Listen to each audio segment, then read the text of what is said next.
알베르 카뮈의 소설 이방인, 아마 들어보신 분들 많을 텐데요.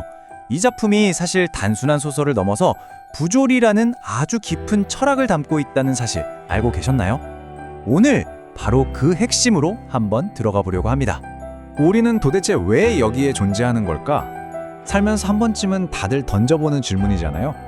아마 인류의 가장 근원적인 질문이 아닐까 싶어요. 그런데 말이죠. 1942년에 바로 이 질문에 대해 정말 충격적이라고 할 만한 답을 내놓은 소설이 한 편이 있었습니다. 네, 바로 알베르 카뮈의 이방인입니다. 그래서 오늘 우리가 함께 떠나볼 여정은 이렇습니다. 먼저 의미를 향한 인간의 탐구에서 시작해서요. 사르트르의 실존주의, 그리고 이걸 살짝 비튼 카뮈의 부조리 철학을 차례로 살펴볼 거고요. 그 다음엔 소설의 주인공 묘르소를 만나서 이 사상이 뭔지 제대로 뜯어보고, 마지막으로 이 모든 이야기가 오늘날 우리에게 왜 중요한지까지 짚어보겠습니다. 자, 첫 번째 순서입니다. 바로 의미를 찾아서인데요.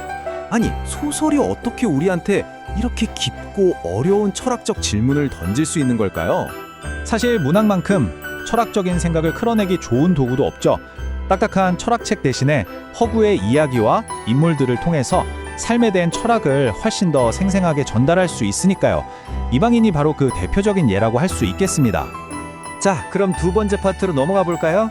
바로 사르트르의 실존주의. 다른 말로 하면 급진적 자유의 철학입니다. 카뮈를 이해하려면 먼저 이 실존주의를 좀 알아야 하거든요. 이 실존주의라는 게요, 제2차 세계대전이 끝난 직후에 전 세계적으로 엄청난 인기를 끌게 됩니다.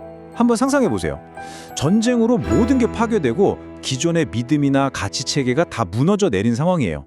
사람들은 당연히 혼란 속에서 새로운 의미를 찾아 헤맬 수밖에 없었겠죠? 바로 그때 실존주의가 그 답 중 하나를 제시해 준 겁니다. 자, 그럼 실존주의의 가장 핵심적인 개념을 한번 보죠. 바로 실존은 본질에 앞선다는 말입니다. 이게 대체 무슨 뜻일까요? 쉽게 말해서 우리는 어떤 정해진 목적이나 인간이란 이런 존재다 하는 본질을 갖고 태어나는 게 아니라는 거예요. 그냥 이 세상에 먼저 툭 던져진 존재, 즉 실존하고 그 다음에 내 선택과 행동으로 나 자신을 만들어 나간다는 거죠. 그리고 바로 이 지점에서 급진적 자유라는 개념이 나옵니다. 정해진 운명이나 본질이 없으니까 인간은 자기 행동을 결정하는 데 있어서 완전한 자유를 갖게 되는 거죠. 내가 선택하는 것이 곧 나가 되는 거예요. 하지만 여기는 엄청난 책임이 따릅니다. 내 모든 선택에 대한 책임을 온전히 내가 져야 한다는 것. 생각해보면 좀 무섭기까지 한 그런 거대한 자유인 셈이죠. 자, 세 번째 파트입니다. 사르트르가 이렇게 판을 깔아놨는데 여기에 카뮈가 자기만의 반전을 더합니다. 바로 부조리라는 개념이죠. 이건 인간과 우주가 충돌하는 이야기예요. 여기서 진짜 재밌는 사실 하나 알려드릴까요? 정작 알베르 카뮈 본인은 철학자라고 불리는 걸 굉장히 싫어했다고 해요. 자신의 생각을 막 체계적으로 정리해서 철학책을 쓰기보다는 소설 같은 문학 작품을 통해서 자신의 사상을 탐구하는 걸 더 중요하게 생각했던 거죠. 그의 생각을 아주 잘 보여주는 문장이 있는데요. 시시포스 신화라는 책에 이런 말이 나옵니다. 진정으로 심오한 철학적 질문은 단 하나, 바로 자살이다. 와, 정말 강력하죠? 이 문장 하나만 봐도 카뮈가 과연 이 삶은 살아갈 가치가 있는가? 라는 질문을 얼마나 근본적이고 진지하게 파고들었는지 알 수 있습니다. 그렇다면 카뮈가 말하는 부조리란 정확히 뭘까요?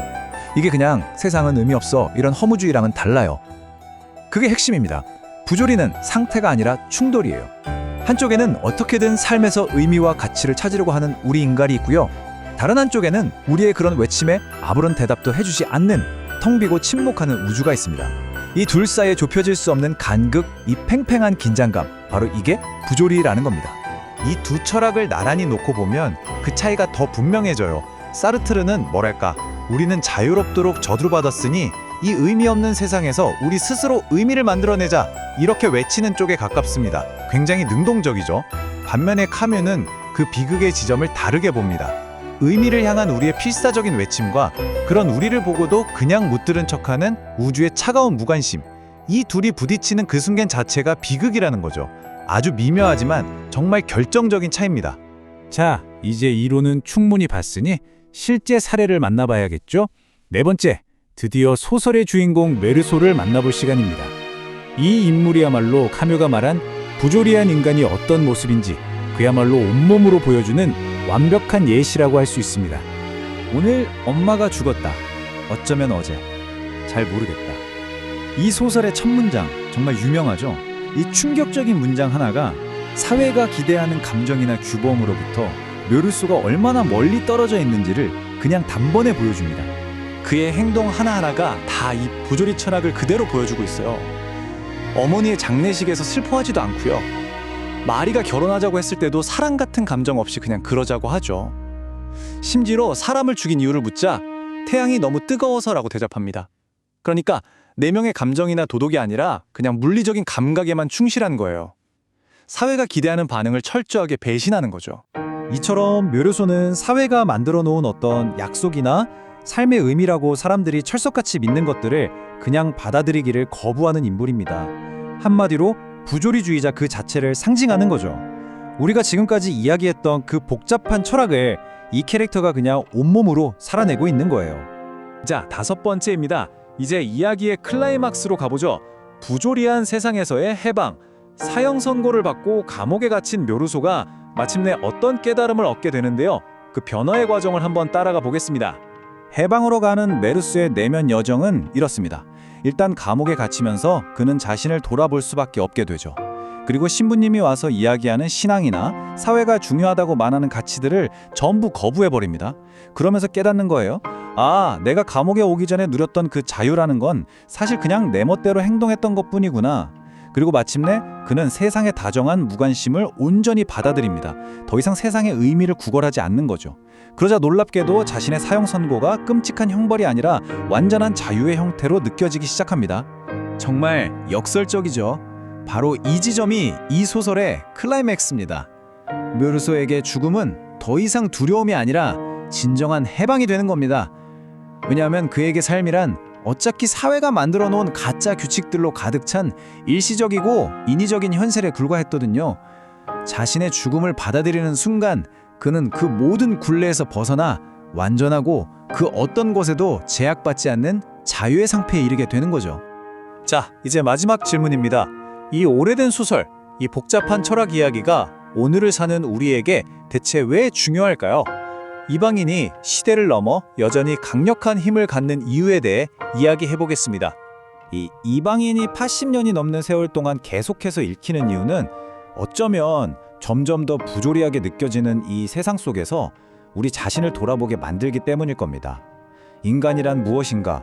삶의 목적은 어디에 있는가? 같은 근본적인 질문들을 끊임없이 던지게 만드는 거죠. 그래서 이 소설이 여전히 우리에게 이렇게 큰 울림을 주는 게 아닐까요? 그럼 이제 이 모든 철학적 고민을 여러분께 마지막 질문으로 돌려드리면서 마무리할까 합니다. 만약 이 우주가 정말로 우리에게 아무 관심이 없다면, 우리의 기쁨이나 슬픔, 노력에 대해 완전히 무관심하다면 그 사실이 여러분의 삶의 방식을 어떻게 바꿀 것 같으세요? 한 번쯤 진지하게 고민해 볼 만한 질문이 아닐까 싶습니다.